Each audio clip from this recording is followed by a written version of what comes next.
So let me ask you one question. According to you, whether you are just studying ACCA, whether you're a business owner, or whether you're an investor, according to you, which is the most important line item in any financial statement? Mark Cuban from Shark Tank always says, sales cures all. What does he mean by that? He means that any company, if it has to be successful, the most important thing that has to be proven are its sales, is its revenue. Why? Because think about it like this. If revenue keeps going up, it doesn't matter how high your expenses are. If your revenue is higher, your company is going to become profitable. There are so many companies, you take the biggest companies in the world, which have the highest market cap, which have the most amount of brand value. It's because whether you take Coke, you take Walmart, you take Apple, you take Amazon, it's because all of these companies have incredible sales, right? In fact, there are companies like Amazon which made losses for years and years, but investors and the world kept on believing in this company purely because its revenue, its sales kept on going up. This entire chapter of IFRS 15 we'll be covering, and we'll be relating it to these kind of examples on and on, so that everything in F7 you can relate it to these Apple, Amazon examples. Remember them in the exam. So in the exam, if they ask you any question which you're a little confused about, try and relate these examples in the exam. Right? Don't just listen right and forget it, because the whole point of this is that you can keep it relatable. Most financial statements, by the way, sales, the revenue figure, will be the biggest line item in all of its financial statements, barring a few exceptions like the manufacturing companies, where sometimes the fixed assets could be higher. But majority of the companies will have their top line, that's revenue is basically called the top line. Top line will be the biggest one. Now, another reason why it's such an important aspect is because it's so important, revenue is the most susceptible to manipulation. If my company's revenue can be inflated incorrectly, if I show that my company's revenue is much higher, automatically my profits will increase. Because my profits increase, if my company is public, if it's in the stock market, people are going to feel more and more interested, my company is going to seem more attractive to them.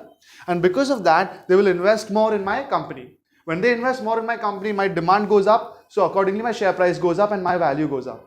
So see the logic.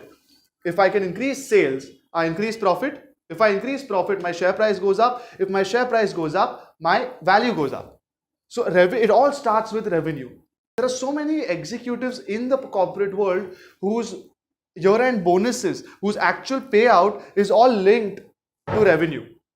So that means that they know that, you know what, if I'm going to work here for 5 years, let's say per year I inflate the revenue just by 20%, by 30%. Their bonuses will increase by 20-30%, for example.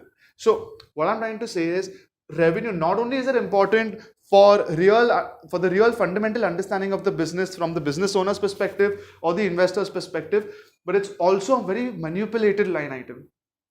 And because of this, the IFRS body, which is IASB, has come up, which is the International Accounting Standards Board, has come up with IFRS 15, which is called Revenue from Contracts of Customers.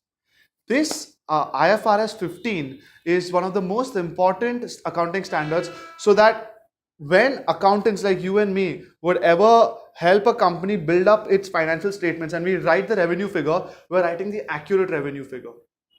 See, revenue can be, let me make it very relatable to you and me. There are two types of revenues. One is very simple.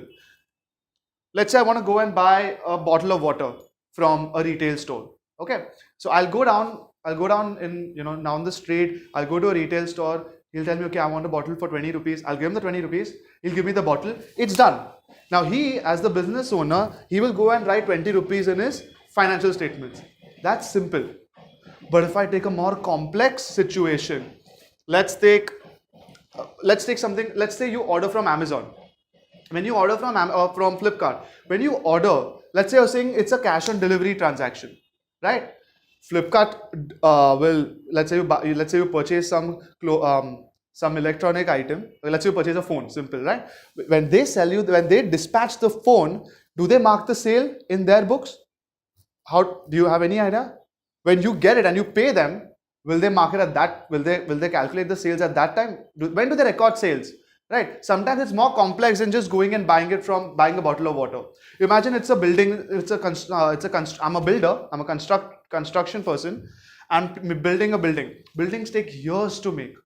But it's not fair for me as a construction owner or as a building owner that for 5 years when I'm making my building, I'm constructing my building, right? I am constantly marking expenses non-stop with zero revenue. And then suddenly after 5 years when I get paid from whether it's from people who are going to be staying in the residential property or it's from whoever, that time suddenly 5 years later I mark it. If that's the case of 5 years, I'm just making pure losses. What this accounting standard IFRS 15 has to do is find a model, find a way that accurately predicts and gives the reader of the financial statement an accurate sense of what the revenue is. And this entire standard for F7 purposes will be on lines of how to record the correct amount of revenue. There were so many scams in the past. Most of us would have heard of Enron. If you've not heard about Enron, Satyam in India a few years back was like the Enron of India. So Enron was one of the biggest scams in the world. Biggest scams. Thousands and thousands of people lost their life savings because Enron had indirectly, what they've done is that inflated the revenue. If you inflate your revenue, your share price eventually goes up. But if the revenue is inflated fake without any substance, without actual revenue, then the share price will eventually reach a peak and crash. So imagine all the poor people who bought Enron when it was at its peak without knowing that Enron was scamming them. So they bought when the share price was very high, thinking it's still going to go higher. Okay. And at that time, the Enron scam was basically, it came to light. So Enron went bankrupt. What happened is imagine somebody bought Enron at the peak. They put in hundreds of thousands of dollars, or in rupees, you say, tens of lakhs of rupees in Enron, their whole life saving, thinking that Enron will double, triple their money. It was at its peak. The scam came to light of revenue and Enron's share prices crashed. So somebody who had invested 10 lakh, for example, landed up with 50 rupees. And people lost so much because of scams related to revenue. One major thing to understand, a lot of us, we sort of interchange the word revenue with income. Right? We say income is this much or revenue is this much, and we think it's the same thing. Well, you can use it interchangeably when you're talking day to day with people, but as a finance professional, you should know the difference.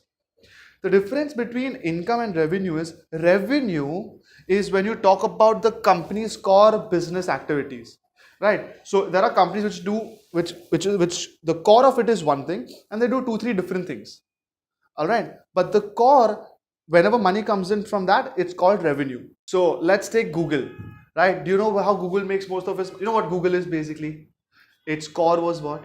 Search engine, right? Today, when you go on Google, if you search for anything, the top couple of spots are called ads, right? So Google will have an idea of every website on the internet and it will start ranking them based on the popularity, the relevant content. So if you search for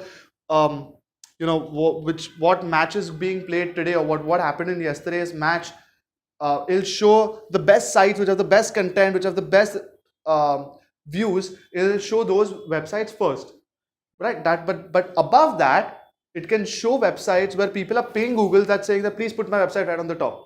That the money it gets for its ads is the core function of Google, right? They make billions of dollars every year only through these ads. But on the side, Google also invests in different things. It's also investing in tech, which is a little different. It's also investing in education. Now, any income, any inflow that they generate from these other sources, all of that is income. And only what it gets from these AdWords is revenue. So anyways, that's the distinction between revenue and income. Don't use it interchangeably. Even if you're using it interchangeably, you should, as an F7 student, now know the difference between income and revenue.